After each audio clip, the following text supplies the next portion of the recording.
qala ya ayyuhalladzina ittaqullaha wal tanzur nafsum ma qaddamat lighad wattaqullaha innallaha khabirum bima ta'malun.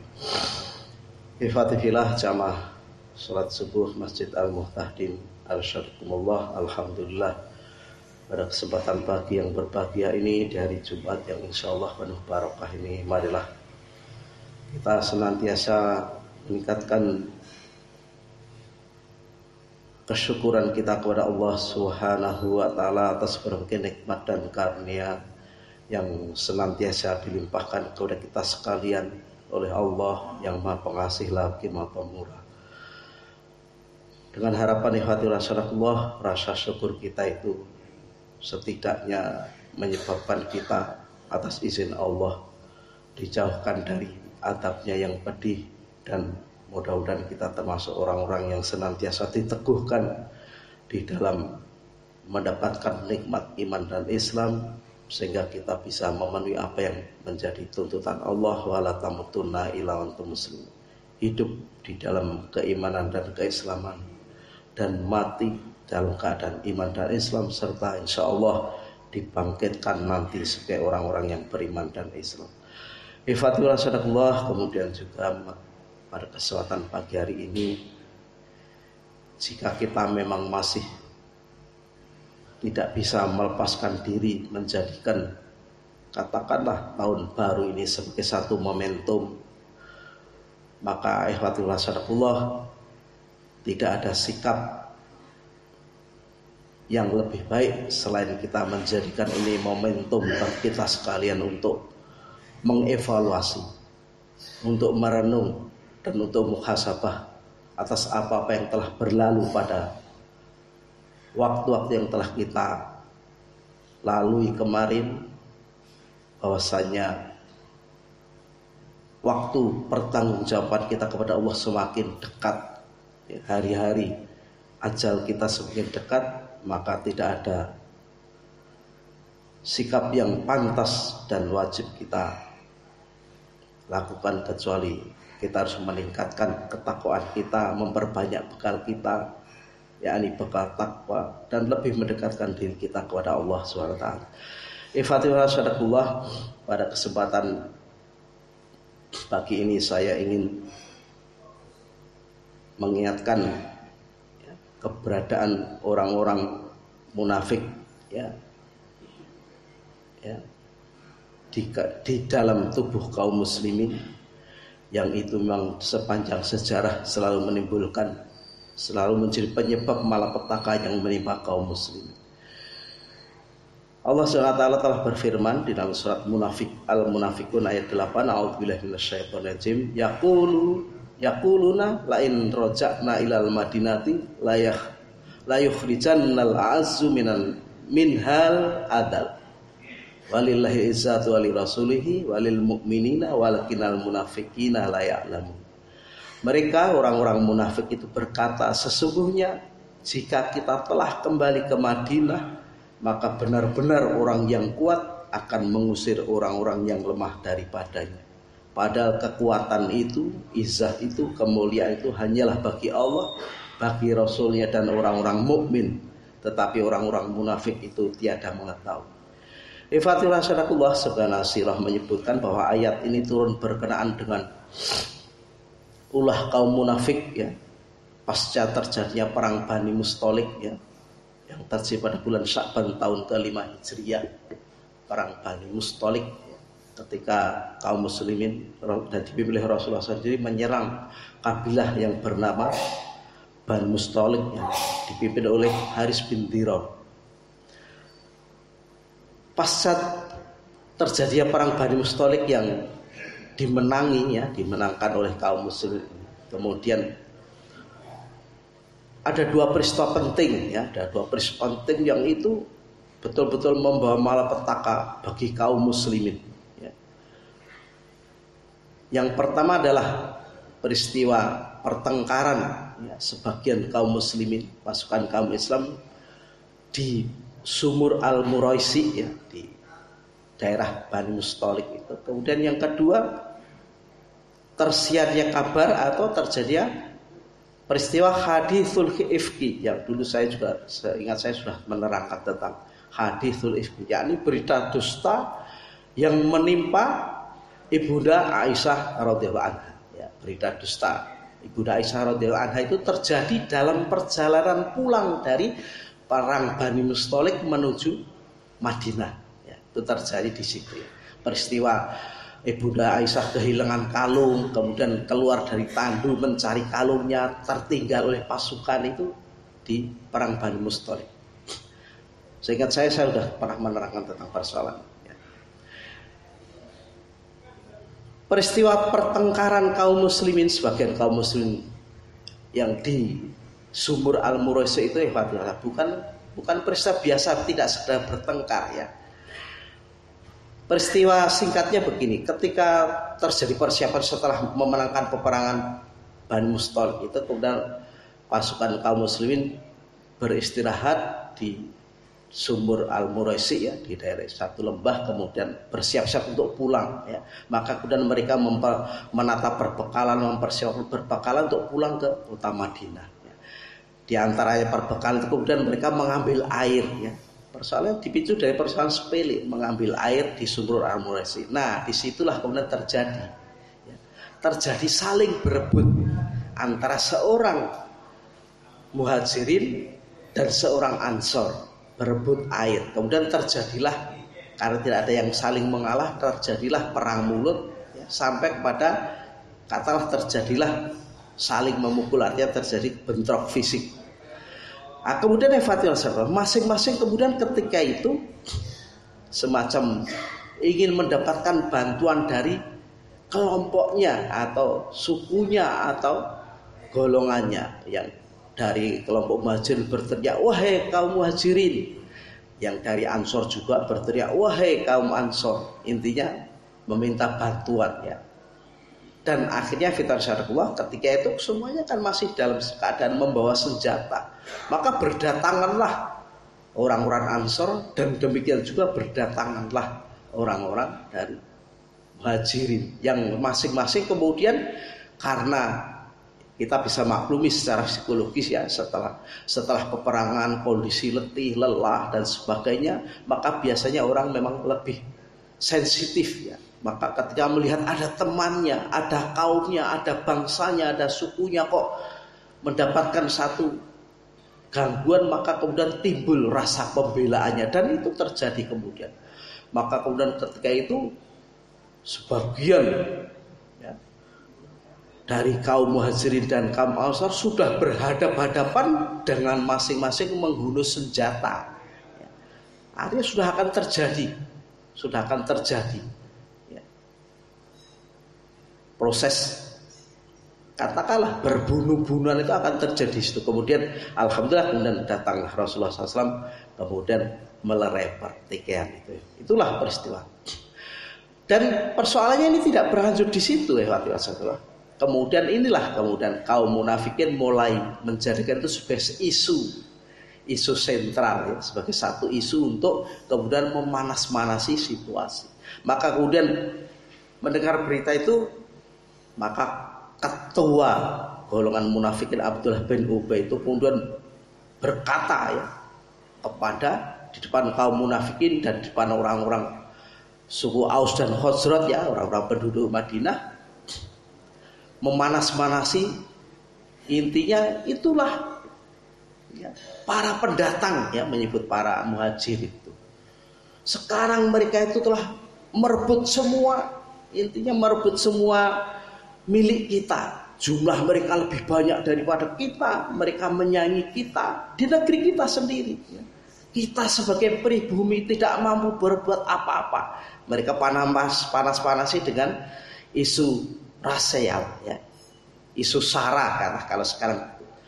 Maka demi Allah, antara kita dengan orang-orang Quraisy itu tidak ubahnya dengan satu ungkapan orang, saman kalbaka yakulka ya. Kemudian dia melakukan satu patah, gemukkan anjingmu, maka dia pasti akan menerkam ya. Jadi mereka merasa bahwa orang-orang Ansor itu menjadi Ya artinya pengganggu orang-orang muhajir itu datang ke Madinah itu dan merebut banyak hal kesempatan orang-orang pribumi Ansor. Maka demi Allah, jika kita telah sampai kota Madinah, orang-orang yang mulia pasti akan mengusir kaum yang hina. Inilah redaksi yang diucapkan oleh Abdullah bin Ubay bin Salul yang kemudian di copy paste oleh Allah menjadi wahyu di surat Munafikun ayat 8 tadi. Maka Fatimah Rasulullah dan terjadilah peristiwa, akhirnya kalimat ini disampaikanlah atau sampai kepada telinga Rasulullah SAW, yang kemudian intinya Abdullah bin Ubay bin Salul dipanggil menghadap. Tetapi kemudian demikianlah karakter orang munafik itu dusta, dusta, bersumpah untuk menutupi dustanya itu, yang bersumpah bahwa tidak, saya tidak mengatakan itu ya Rasulullah, itu hanya berita hoak. Kalau saya serang gitu. Akhirnya kemudian turunlah ayat surat Al-Munafikun ini ya, untuk membenarkan bahwa berita itu betul, bahwa orang-orang munafik memang mengatakan seperti itu. Fatimah Rasulullah, inilah perkataan yang berbisa, yang menyakitkan, yang datang dari musuh dalam selimut ya, musuh dalam selimut. Dan itu Fatimah Rasulullah, demikianlah memang sejarah mencatat hampir semua malapetaka yang menimpa umat Islam ini memang lebih banyak disebabkan oleh ulah kaum munafik. Bagaimana orang-orang kafir bisa menguasai dan mengalahkan orang-orang Islam itu pasti karena mendapatkan akses dari orang-orang Islam sendiri yang dalam arti memang menjadi munafikin. Kalau serta-merta mereka menguasai dan mengalahkan orang Islam itu sulit ya. Tetapi ini karena ada kerjasama, senantiasa ada antek-antek ya. Mereka yang ditanam di tubuh kaum muslimin. Dan dampak yang ditimbulkannya Fatimah Rasulullah sangat banyak ya. Tidak hanya ranah akidah, syariat, akhlak, merusak materi, kehormatan, bahkan menyangkut urusan pribadi dan masyarakat ya. Maka Fatimah Rasulullah memang mereka seperti itu ya, misi mereka ya. Ibarat duri dalam daging ya. Ibarat ya, umat Islam itu seperti kita telusupen itu ya. Kecil keberadaannya tetapi perih ya. Kalau belum hilang itu memang akan selalu perih. Seperti itu. Dan mereka memang orang-orang senantiasa dimanfaatkan. Sekali lagi mereka orang-orang dimanfaatkan oleh orang-orang kafir untuk menghancurkan kaum muslimin ya. Orang-orang yang dibeli ya. Ada satu riwayat Fatimah Rasulullah dari Rasulullah SAW pernah bersabda, yang ini diriwayat oleh Sayyidina Ali karamallahu wajhah. Beliau pernah bersabda, sungguh aku tidak mengkhawatirkan seorang mukmin ataupun seorang musyrik atas umatku ya. Seorang mukmin akan dipelihara oleh Allah dengan imannya dari perbuatan yang mengganggu mereka kaum muslim. Dan seorang musyrik akan Allah patahkan gangguannya dengan sebab kemusyrikannya dari mereka ya. Seorang mukmin insya Allah tidak akan menjadi sumber malapetaka bagi kaum muslimin, kaum mukminin sendiri, karena Allah akan memelihara iman dengan imannya. Seorang musyrik kalau mereka punya satu makar kepada kaum muslim, maka oleh Allah karena kemusyrikannya akan dipatahkan ya. Artinya kaum mukminin akan mendapatkan pertolongan dari Allah. Tetapi kata Rasulullah, aku sangat mengkhawatirkan seorang munafik yang pandai bersilat lidah, mengucapkan apa-apa yang kamu ketahui dan mengerjakan apa-apa yang kamu ingkari ya. Tetapi seorang munafik ini memang keberadaannya, mereka ngomongnya sama dengan kita, tetapi yang dikerjakan berbeda dengan kita. Ini persoalannya. Dan Imam Ibnu Qayyim dalam buku beliau Thariqul Hijratain juga menyebutkan bahwa bencana akibat perbuatan kaum munafik ini mau lebih merusak daripada akibat perbuatan kafir yang sudah jelas kufur, ya. Yaitu ketika Allah menyebut mereka dalam surat munafikun juga, ya, ayat 4, humul adu, ya. Mereka itu adalah musuh, kata ini Allah yang menyebutkan sendiri, ya. Humul adu fahdarhum. Makanya kita semua disuruh berhati-hati, berwaspada. Tentu secara, kalau itu kita kembalikan ke diri kita, berhati-hati secara ke dalam diri kita, berhati-hati supaya kita tidak termasuk golongan orang munafik. Berhati-hati dalam arti keluar, ya, kita harus waspada dengan ulah perkataan, ya, isu dan segala hal hasutan yang datang dari orang-orang munafik, yang itu intinya di dalam rangka menghancurkan kaum muslimin. Kemudian beliau melanjutkan bahaya mereka yang berbaur, ya, karena mereka adanya itu ya di dalam diri tubuh kaum muslim, di masyarakat Islam. Nama mereka ya nama Islam, agama mereka ya Islam, ya KTP-nya. Mereka juga seperti kita. Bahaya mereka yang berbaur sambil menyembunyikan kekufurannya lebih besar dan lebih dahsyat daripada musuh yang jelas. Kalau kepada musuh yang jelas kita itu gampang, oh itu musuh, ya. Tetapi persoalannya itu dibilang saudara, nih kok nganyelke, ya kan? Itu adalah innamal mu'minun ikhwatun. Di satu sisi kan ayatnya begitu, sesungguhnya orang-orang mukmin itu bersaudara, nih kok nganyelke, kan? Itu membuat kita judek. Ada orang muslim kok membubarkan pengajian orang Islam, itu kan nganyelke, ya kan? Sak geleme dhewe membubarkan. Tetapi kalau kita kembali kepada ayat innamal mu'minuna, ya itu saudara kita, ya bagaimana lagi? Itulah yang tidak sadar. Maka beliau mengatakan perang melawan musuh yang disebut terakhir hanya terjadi beberapa waktu atau beberapa hari, kemudian berakhir dan akan ditutup dengan kemenangan, ya. Kalau berperang dengan orang kafir, musuh yang jelas itu enak. Ada batasan waktunya, ya. Ada menang kalahnya, jelas ukurannya. Musuhnya jelas, waktunya juga ada batasannya, kemudian hasilnya juga menang atau kalah itu ya ketok gitu nih. Sedang kalau berperang dengan orang munafik itu bagaimana? Mereka siang malam tinggal bersama kita. Bahkan mereka juga ketika berperang melawan orang-orang kafir, mereka juga ikut, ya. Perang Bani Mustalik itu kan perang melawan orang-orang musyrik. Golongan kaum munafik itu juga bersama kaum muslimin di perang Bani Mustalik itu. Termasuk Abdullah bin Ubay itu juga ikut di perang itu. Nah, masalahnya itulah yang fatihah. Kemudian mereka membocorkan kelemahan kaum muslimin kepada musuh dan menunggu waktu lengah. Sedangkan kaum muslimin tidak bisa menentang mereka langsung, dalam arti kamu munafik kemudian langsung misalnya diperang, dibunuh atau bagaimana, itu akan membuat dampak sosial yang besar. Nantilah bagaimana kemudian Rasulullah menyikapi hal itu, yang kemudian memang layak kita jadikan satu perenungan itu. Itulah sehingga kaum munafik lebih layak dilawan daripada musuh yang jelas, ya. Akhirnya itulah Fatihah. Kaum munafikin ini sebenarnya memang musuh yang utama dan pertama, bukan orang kafir, ya. Hanya memang caranya melawan itu yang berbeda, tergantung situasi dan kondisinya.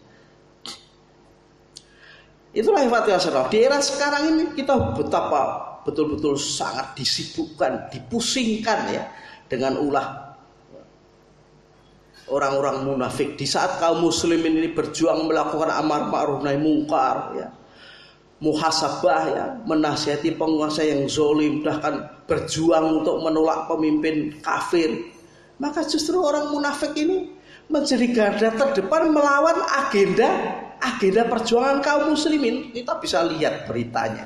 Kalau ada sekelompok kaum muslimin yang kemudian berusaha untuk amar ma'ruf nahi mungkar secara umum, pasti yang memaju garda terdepan menolak itu ya orang Islam sendiri, ya, yang memang nanti terindikasi mereka ada di barisan kaum munafikin. Mereka berada di barisan musuh-musuh Islam, ya. bahkan menjadi jongosnya, menjadi garda terdepan. Ya. Musuh belum berkomentar, mereka sudah berkomentar mewakili orang-orang kafir. Ya. Inilah hebatnya saya. Mereka lebih senang dan bahagia bila musibah menimpa orang beriman. Dan orang-orang munafik memang senantiasa begitu, senantiasa membela kepentingan orang-orang kafir, ya, melalui pernyataan-pernyataan aneh, ya, yang dibuat di media massa. Yang media massa itu dikuasai orang-orang munafik dan orang-orang kafir, ya. Buat pernyataan-pernyataan yang aneh yang keluar dari pakem orang-orang beriman. Sekali lagi mereka mendukung orang-orang kafir dalam isu-isu krusial yang terkait dengan nasib kaum muslimin, ya. Isu jihad, terorisme, khilafah, radikalisme, ya. Kemarin cadar, celana cingkrang, ya. Urusan perang pendudukan Palestina, ya. Uighur yang sekarang ini, ceto-ceto, nyata-nyata, faktanya itu memang seperti itu. Ngomongnya beda, ya. Cina itu tidak menindas kaum muslimin baik dan sebagainya. Dan sebagainya, intinya seperti itu. Mereka senantiasa melawan, ya. Ya. Senantiasa berseberangan dalam isu-isu yang berhubungan dengan nasib kaum muslimin. Nah, inilah kemudian betapa sulitnya kita menghadapi orang-orang munafik yang seperti itu. Bagaimana kemudian kita menyikapi persoalan seperti itu, Wah, ini memang satu persoalan yang perlu satu kesabaran, ya. Karena sekali lagi mereka itu ada di dalam diri kita sendiri, atau bahkan kadang itu dilakukan oleh kita sendiri, ya. Sifat dan karakter kemunafikan itu apa diantaranya itu tadi. Kita lebih senang kalau berada bersama-sama dengan musuh-musuh Islam. Kita lebih nyaman kalau membantu musuh-musuh Islam. Kita lebih suka kalau melihat kaum muslim terkena bencana dan sebagainya. Kita kembali kepada peristiwa di perang Bani Mustaliq itu. Setelah mendengar kalimat itu yang kemudian disetir oleh Allah di surat Al-Munafiqun ayat 8 itu, Umar ibn Khattab kemudian meminta izin kepada Rasulullah SAW. Wahai Rasulullah, izinkan aku memenggal leher orang munafik ini, ya, yakni Abdullah bin Ubay bin Salul, ya. Sebuah permintaan izin, ya, yang berangkat dari kesimpulan bahwa sebenarnya orang munafik itu, ya, kesimpulan dari permintaan izin ini adalah memang orang munafik itu layak dihukum mati, betul. Secara hukum fikih seperti itu, layak dihukum mati. Maka kemudian Umar bin Khattab meminta izin kepada Rasulullah SAW untuk memenggal leher Abdullah bin Ubay bin Salul. Tidak hanya Umar radhiyallahu anhu yang berkesimpulan demikian, para sahabat sekembali mereka dari Madinah juga menunggu Rasulullah SAW menindak keras orang-orang munafik, ya, setelah datang ke Madinah, ya. Dan mereka yakin bahwa Rasulullah SAW pasti akan membunuh Abdullah bin Ubay bin Salul dan konco-konconya itu. Ya. Maka desas-desus itu kemudian menjadi satu berita yang hebat di kota Madinah bahwa pasti Rasulullah akan menindak tegas, ya, karena telah menimbulkan malapetaka seperti itu, sampai kemudian berita itu juga sampai kepada Abdullah bin Ubay bin Salul, yakni anaknya Abdullah bin Ubay bin Salul yang namanya juga Abdullah, ya. Ini seorang sahabat juga, ya. Ketika mendengar berita bahwa sepertinya memang sudah yakin bahwa Rasulullah SAW akan membunuh Abdullah bin Ubay bin Salul, maka anaknya, yakni Abdullah bin Ubay bin Salul kemudian datang kepada Rasulullah SAW konfirmasi. Wahai Rasulullah SAW, saya mendengar bahwa engkau ingin membunuh ayahku. Jika benar akan seperti itu, maka perintahkanlah aku, jangan memerintahkan orang lain untuk membunuh ayahku. Biarlah aku yang akan membunuh sendiri, dan aku bersedia membawa kepalanya ke hadapan engkau, wahai Rasulullah. Seperti itu sampai anaknya sendiri getem-getem, ya. dan sanggup untuk membunuh ayahnya yang memang pentolan munafik. Tapi inilah apa yang kemudian sikap yang dimiliki Rasulullah SAW. Baik permohonan Umar bin Khattab radhiyallahu anhu maupun permohonan Abdullah bin Ubay bin Salul radhiyallahu anhu sama-sama ditolak oleh Rasulullah SAW. Kepada Umar beliau mengatakan, kaifa ya Umar idza tahaddatsan nas bi anna Muhammadan yaqtulu ashabahu. Kaifa ya Umar, bagaimana Umar nanti kalau di belakang hari idza tahaddatsan nas ada omongan manusia, ada komentar manusia, ada bulian dari manusia bi anna Muhammadan yaqtulu ashabu, Muhammad telah membunuh sahabatnya sendiri. Kemudian kepada Abdullah bin Ubay bin Salul beliau mengatakan, bahkan kita akan bertindak lemah lembut, akan bersikap lemah lembut kepadanya dan berkata baik kepadanya selama dia masih tinggal bersama kita. Rasulullah, barangkali sepintas kita sendiri juga tidak puas dengan jawaban Rasulullah SAW. Sudah kayak gitu ya, bagaimana rumah tangga Rasulullah SAW yang diserang ya, jantung daripada kepemimpinan negeri, kepemimpinan kaum muslim itu diserang dengan fitnah yang keji ya, tuduhan bahwa Ibunda Aisyah radhiyallahu anha telah berzina. Ini kan satu tuduhan yang Masya Allah ya, mengguncangkan ars betul ya. Dan itu dilakukan oleh orang munafik yang diketahui oleh Abdul bin Ubay. Tetapi Rasulullah SAW justru menyebut, mensikapinya kita masih akan bersikap lemah. Inilah persoalan yang sulit bagi kita. Tetapi marilah inilah ya. Rasulullah SAW memang menimbang logika awam ya. Mengapa Rasulullah tidak mengizinkan pembunuhan terhadap Abdullah bin Ubay bin Salul, yang padahal itu sekali lagi pantas ya, secara hukum fikih memang itu pantas. Dan ketika itu Rasulullah SAW mampu mengerjakannya, karena beliau ketika itu pemimpin negara, mampu. Tetapi jawaban beliau seperti, wahai Umar, bagaimana nanti jika orang-orang berbicara ya, ngerasani menjadi suatu berita yang viral ya, apalagi sekarang ya, kalau sekarang itu terjadi dipleset-plesetkan, dipotong videonya bahwa Muhammad telah membunuh sahabatnya. Ini sebuah kematangan berpikir. Ini berangkat dari satu kesabaran dan ketelitian untuk bertindak ya. Saat itu beliau dihadapkan pada satu logika awam yang tidak bisa membenarkan jika kaum munafik dibunuh. Demikian juga sekarang ini sulit bagi kita di tengah musuh yang sudah sedemikian kuat menyerang kaum muslimin sekarang ini. Jika terjadi satu informasi, satu berita bahwa kaum muslimin antara mereka sendiri terjadi pertikaian, bahkan pembunuhan, itu sebuah aib, betul sebuah aib. Terlepas dari salah satu dari yang mengaku muslim itu nganyel ketenan ya, terlepas dari itu ya.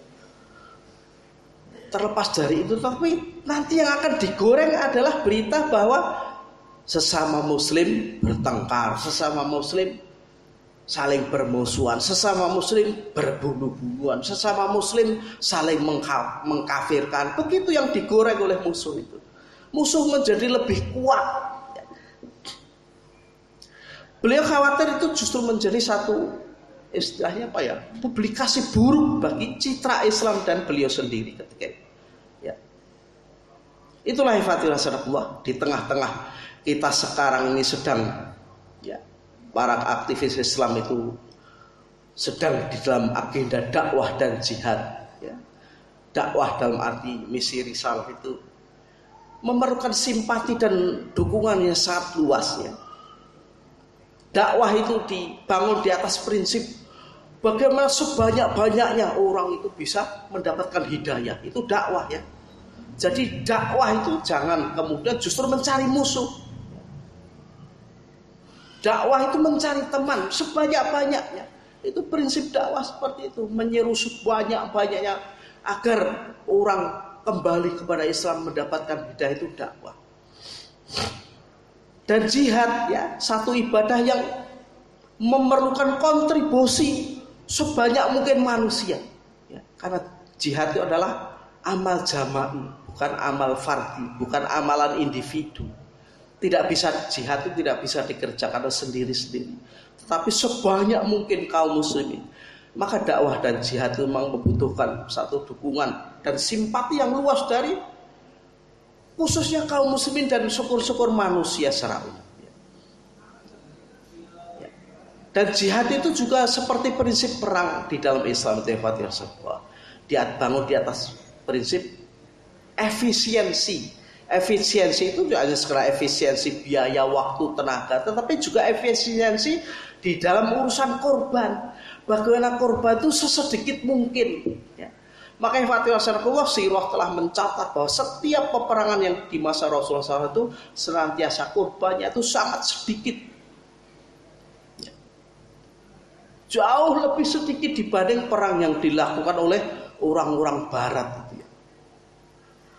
Perang dunia pertama, perang dunia kedua itu jumlahnya itu ratusan ribu. Tetapi di masa Rasulullah SAW senantiasa ditekan jumlah itu karena itu memang dakwah wal jihad itu memang dua paket yang tidak bisa dipisahkan ya. Kita tidak istilahnya tidak mengutamakan jihad yang didahulukan sementara orang belum didakwahi, tidak seperti itu.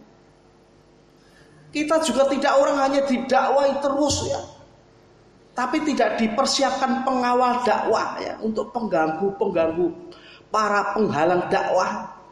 Dengan persiapan jihad tidak seperti dakwah wajib terus saling menjiwai ya, mereka saling menjiwai ya. Jihad itu juga di dalam rangka dakwah ya.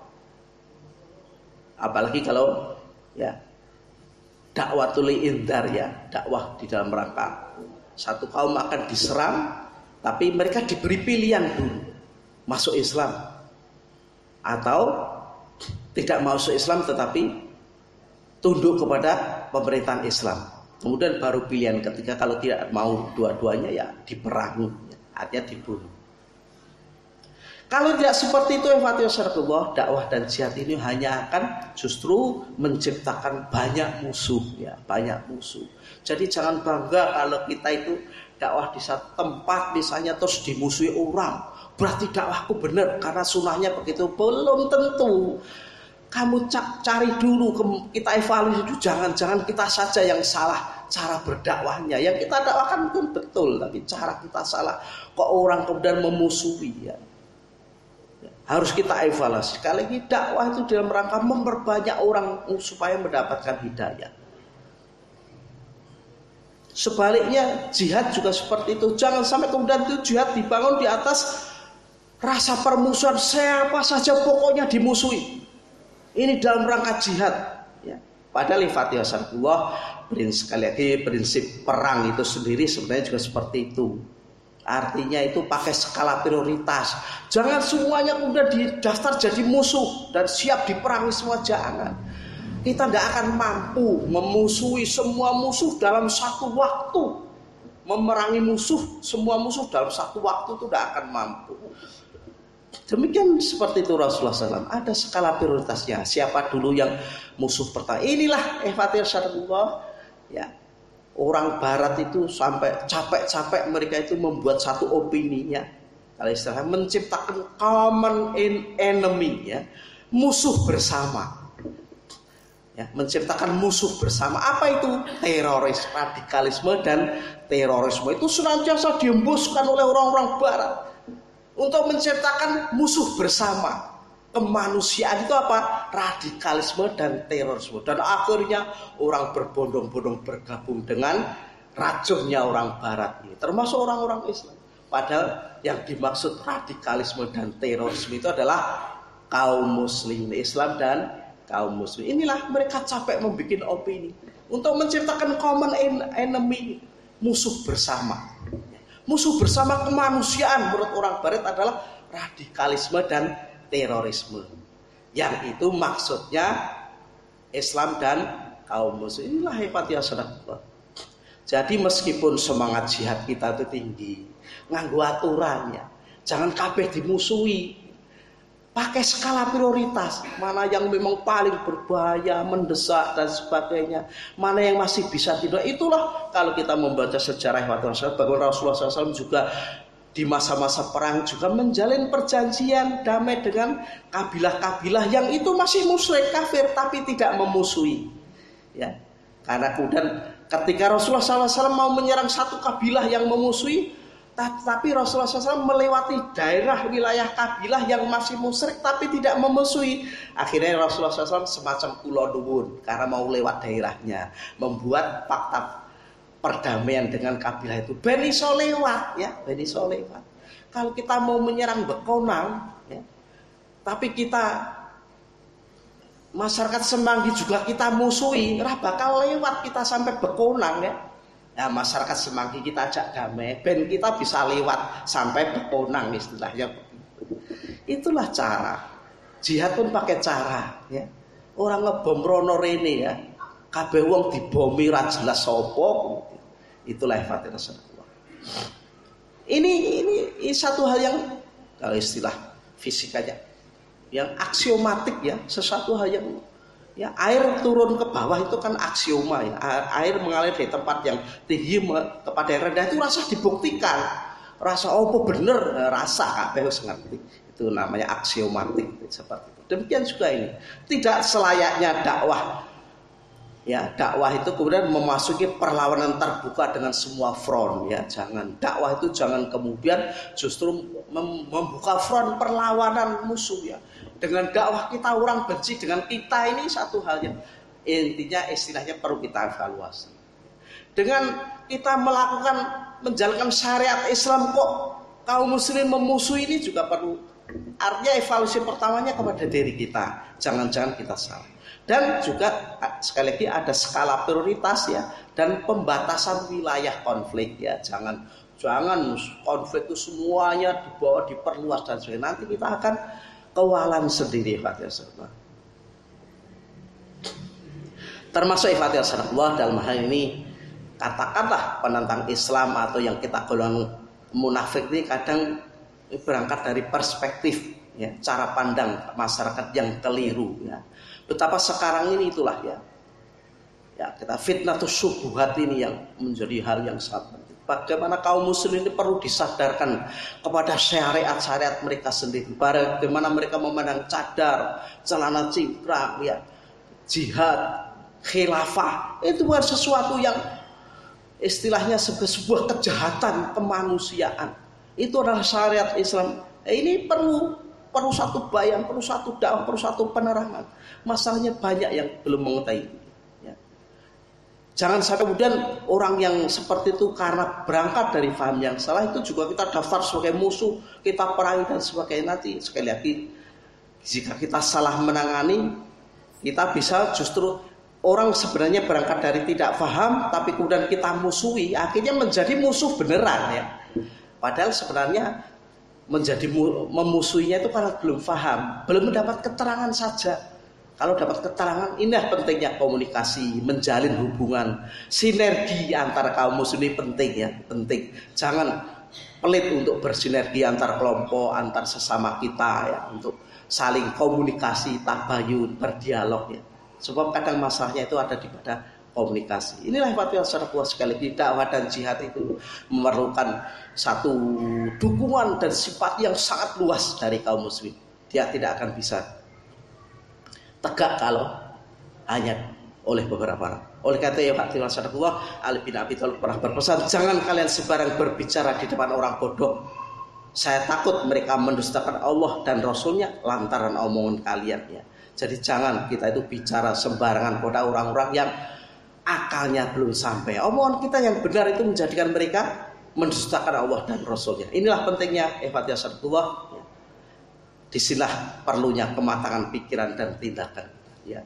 Kebodohan masyarakat, ya, fitnatus syubhat sekarang ini sebuah realita, ya. Betapa kaum muslimin yang masih tidak paham dengan syariat Islam agamanya sendiri itu masih sangat banyak.